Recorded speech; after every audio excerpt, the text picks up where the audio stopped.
Hello hi ಎಲ್ರಿಗೂ ನಮಸ್ತೆ. ನಾನು ನಿಮ್ಮ ರಮೇಶ್ ರಾಜ್. ಸ್ನೇಹಿತರೆ, ನನ್ನ ಈ ಒಂದು ವಿಡಿಯೋವನ್ನು ವೀಕ್ಷಣೆ ಮಾಡ್ತಿರುವಂತಹ ನಿಮ್ಮೆಲ್ರಿಗೂ ನನ್ನ ಒಂದು ಯೂಟ್ಯೂಬ್ ಚಾನಲ್ ರೀಚ್ ಯುವರ್ ಡ್ರೀಮ್ಸ್ಗೆ ಸ್ವಾಗತ, ಸುಸ್ವಾಗತ. ಸ್ನೇಹಿತರೆ, ಇಂಗ್ಲೀಷ್ನಲ್ಲಿ ಒಂದು ಸೇಯಿಂಗ್ ಇದೆ. ಏನಂತಂದರೆ, it is very easy to find other faults but it is very difficult to find our own faults. ಅಂದರೆ ಮತ್ತೊಬ್ಬರ ತಪ್ಪನ್ನು ಹುಡುಕುವುದು ಬಹಳ ಸುಲಭ, ಬಹಳ ಸುಲಭ, ಈ ನೀರು ಕುಡಿದಷ್ಟೇ ಸುಲಭ. ಆದರೆ ನಮ್ಮ ಒಳಗಡೆ ಇರುವಂಥ ತಪ್ಪುಗಳನ್ನು, ನಾವು ಮಾಡುವಂಥ ತಪ್ಪುಗಳನ್ನು ಕಂಡುಕೊಳ್ಳುವಂಥದ್ದು, ಅದನ್ನು ಸರಿಪಡಿಸ್ಕೊಳ್ಳುವಂಥದ್ದು ತುಂಬಾ ಕಷ್ಟ. ಈ ಒಂದು ಕಹಿಯಾದ ಹಾಗಲಕಾಯಿಯನ್ನು ತಿನ್ನಬೇಕಾದ್ರೆ ನಿಮಗೆಷ್ಟು ಕಷ್ಟ ಆಗುತ್ತೆ ಅಷ್ಟೇ ಕಷ್ಟ. ಮತ್ತೊಬ್ಬರ ತಪ್ಪಾದರೆ ಭಾಳ ಸುಲಭ, ನೀರು ಕುಡ್ದಂಗೆ. ಅವ್ನು ಸರಿ ಇಲ್ಲ ಕಣೋ, ಅವ್ನು ಹಂಗೆ ಮಾಡ್ದ ಕಣೋ, ಇವ್ನು ಹಿಂಗೆ ಮಾಡ್ದ ಕಣೋ, ಅವ್ನು ಹಂಗೆ ಕಣೋ, ಇವ್ನು ಹಿಂಗೆ ಕಣೋ, ಹೌದಲ್ವಾ?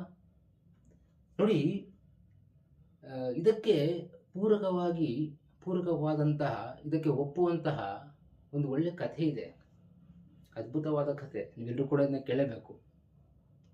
ಒಬ್ಬ ಮಹಾರಾಜ ಒಂದು ಖುಷಿಯ ವಿಚಾರವಾಗಿ ತನ್ನ ಎಲ್ಲ ಪ್ರಜೆಗಳಿಗೆ ಒಂದು ಒಳ್ಳೆ ಊಟವನ್ನು ಹಾಕಿಸ್ಬೇಕಂತ ಯೋಜನೆ ಮಾಡ್ಕೊಳ್ತಾನೆ. ಅದರಂತೆ ಒಂದು ದಿನ ಒಂದು ಬಗೆ ಬಗೆಯ ವಿವಿಧವಾದ ಅಡಿಗೆಗಳನ್ನು ತಯಾರು ಮಾಡಿಸ್ತಿರ್ತಾನೆ ರಾಜ. ಆ ಸಮಯದಲ್ಲಿ ಮೇಲ್ಗಡೆ ಒಂದು ಹದ್ದು ತನ್ನ ಕಾಲಿನಲ್ಲಿ ತಾನು ಬೇಟೆಯಾಡಿ ಸಾಯಿಸಿದಂಥ ಒಂದು ಹಾವನ್ನು ತನ್ನ ಕಾಲಿನಲ್ಲಿ ಹಿಡ್ಕೊಂಡು ಹಾರ್ತಾ ಹೋಗ್ತಾ ಇರುತ್ತೆ. ಎಲ್ಲಿಗೆ? ಯಾವುದಾದ್ರೂ ಒಂದು ಒಳ್ಳೆಯ ಜಾಗದಲ್ಲಿ ಕೂತ್ಕೊಂಡು ಅದನ್ನು ತೃಪ್ತಿಯಿಂದ ತಿನ್ನೋಣ ಅಂತ ಹೇಳ್ಬಿಟ್ಟು ಹೋಗ್ತಾ ಇರುತ್ತೆ. ಬೈ ಮಿಸ್ಟೇಕ್, ಆಕ್ಸಿಡೆಂಟ್ಲಿ ಆ ಒಂದು ಸತ್ತಂಥ ಹಾವು ಆ ಹದ್ದಿನ ಕಾಲಿನಿಂದ ಜಾರಿ ಕೆಳಗಡೆ ಬಿದ್ದುಬಿಡುತ್ತೆ. ಆ ಒಂದು ಸತ್ತಂಥ ಹಾವು ಈ ಒಂದು ಅಡುಗೆ ತಯಾರಿಸ್ತಿದ್ರಲ್ಲ, ಬಗೆ ಬಗೆಯ ವಿವಿಧವಾದ ಅಡುಗೆಗಳನ್ನ ತಯಾರು ಮಾಡ್ತಾಯಿದ್ರು. ಒಂದು ಪಾತ್ರೆಯಲ್ಲಿ ಪಾಯಸ, ಒಂದು ಪಾತ್ರೆಯಲ್ಲಿ ಅನ್ನ, ಒಂದು ಪಾತ್ರೆಯಲ್ಲಿ ಸಾಂಬಾರಿಗೆ. ಆ ಒಂದು ಪಾಯಸದ ಪಾತ್ರೆ ಇದೆಯಲ್ಲ, ಅದರಲ್ಲಿ ಬಿದ್ದುಬಿಡ್ತದು. ಸೊ ಆಗ ಆ ಪಾತ್ರೆಯಲ್ಲಿದ್ದಂಥ ಪಾಯಸವೆಲ್ಲ ವಿಷಮಯವಾಗೋಯ್ತು. ಗೊತ್ತಿಲ್ಲದೆ ಅಲ್ಲಿನ ಒಂದಷ್ಟು ಜನರು ಅದನ್ನ ತಿಂದರು. ಅದರಲ್ಲಿ ಒಂದಷ್ಟು ಜನಕ್ಕೆ ಆರೋಗ್ಯ ಆ ಕಡೆ ಆಯಿತು, ಒಂದಷ್ಟು ಜನ ಪ್ರಾಣವನ್ನು ಕಳ್ಕೊಂಡ್ರು. ಈಗ ಮೇಲಿರುವಂತಹ ಚಿತ್ರಗುಪ್ತನಿಗೆ ಒಂದು ಕನ್ಫ್ಯೂಷನ್, ಯಾರ ಒಂದು ಅಕೌಂಟ್ನಲ್ಲಿ ನಾನು ಈ ಪಾಪದ ಕರ್ಮವನ್ನು ಸೇರಿಸ್ಬೇಕೀಗ? ಯಾಕಂತಂದರೆ ಹಾವುದು ತಪ್ಪಲ್ಲ, ಹಾವು ಆಲ್ರೆಡಿ ಸತ್ತೋಗಿತ್ತು, ಅದು ಮೇಲಿಂದ ಕೆಳಗಡೆ ಬೈ ಮಿಸ್ಟೇಕ್ ಬಿದ್ದಿದೆ, ಹಾವು ತಪ್ಪಲ್ಲ. ಹಾವಿನ ಅಕೌಂಟ್ನಲ್ಲಿ ಈ ಒಂದು ಪಾಪದ ಕರ್ಮವನ್ನು ಸೇರಿಸೋದಕ್ಕೆ ಆಗೋದಿಲ್ಲ. ಮತ್ತೆ ಹದ್ದಿನ ಅಕೌಂಟ್ನಲ್ಲಿ ಸೇರಿಸ್ಬೇಕಾ?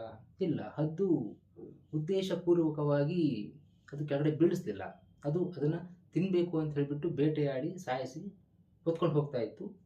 ಬೈ ಮಿಸ್ಟೇಕ್ ಅದು ಕೆಳಗಡೆ ಬಿತ್ತು, ಅದು ತಪ್ಪಿಲ್ಲ. ಮತ್ತು ಯಾರ ಅಕೌಂಟ್ನಲ್ಲಿ ಈ ಒಂದು ಪಾಪದ ಕರ್ಮವನ್ನು ಸೇರಿಸಬೇಕು ಅಂತ ಗೊಂದಲಕ್ಕೊಳಗಾಗಿ ಚಿಂತಾಗ್ರಾಂತನಾಗಿ ಚಿತ್ರಗುಪ್ತ ಕೂತಿದ್ದ. ಅದೇ ಸಮಯದಲ್ಲಿ ಆ ಒಂದು ರಾಜನ ಅರಮನೆಯ ಹೊರಗಡೆ ಒಬ್ಬರು ಹೆಂಗಸಿದ್ರು. ಆ ಹೆಂಗಸಿನ ಒಂದು ಕೆಟ್ಟ ಗುಣ ಏನಪ್ಪ ಅಂತಂದರೆ, ಸದಾ ಮತ್ತೊಬ್ಬರ ತಪ್ಪನ್ನು ಹುಡುಕಿ ತೆಗೆಯುವುದು, ಮತ್ತೊಬ್ಬರ ಬಗ್ಗೆನೇ ಯಾರು ನೆಗೆಟಿವ್ ಮಾತಾಡುವಂಥದ್ದು. ಸೊ ಆ ಹೆಂಗಸು ಇಡೀ ಊರಿಗೆ ಸುಳ್ಳು ಸುದ್ದಿಯನ್ನು ಹಬ್ಬಿಸ್ಬಿಟ್ಲು. ಏನಂತ?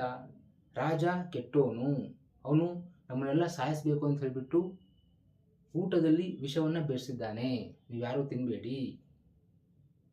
ರಾಜ ಮಾಡದೇ ಇರೋ ತಪ್ಪಿಗೆ ರಾಜನ ಮೇಲೆ ಅಂತ ಒಂದು ಆಪಾದನೆಯನ್ನು ಆಕೆ ಹೊರಿಸ್ತಾಳೆ.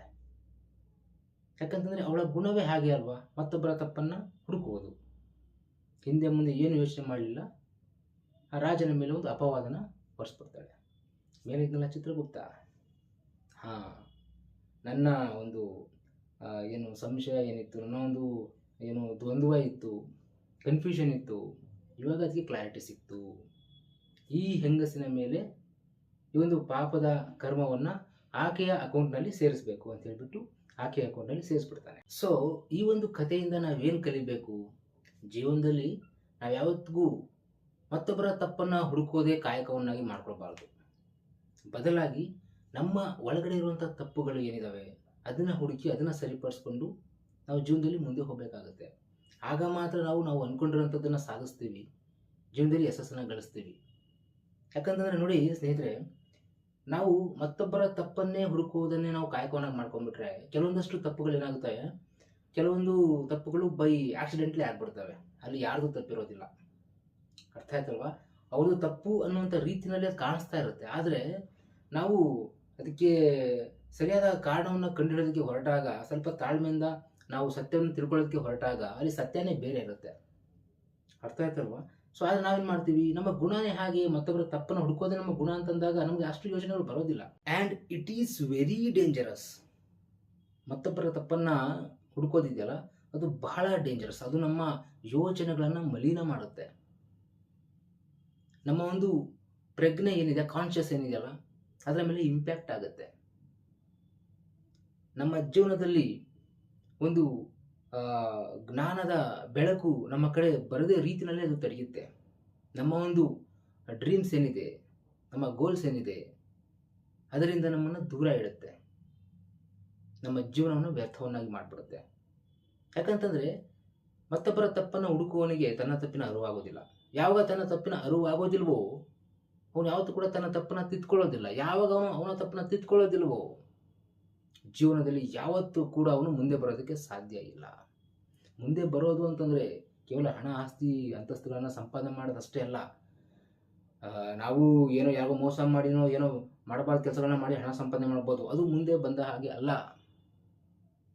ಅದರ ಜೊತೆಗೆ ಒಳ್ಳೆಯ ಜ್ಞಾನವನ್ನು, ವಿವೇಕವನ್ನು ಸಂಪಾದನೆ ಮಾಡೋದಿದೆಯಲ್ಲ, ಸೊ ಅದರಲ್ಲಿ ನಾವು ಮುಂದೆ ಬರೋದಿದೆಯಲ್ಲ, ಅದು ನಿಜವಾಗ್ಲೂ ನಾವು ಜೀವನದಲ್ಲಿ ಮುಂದೆ ಬರೋದು ಅಂತ ಹೇಳೋದು.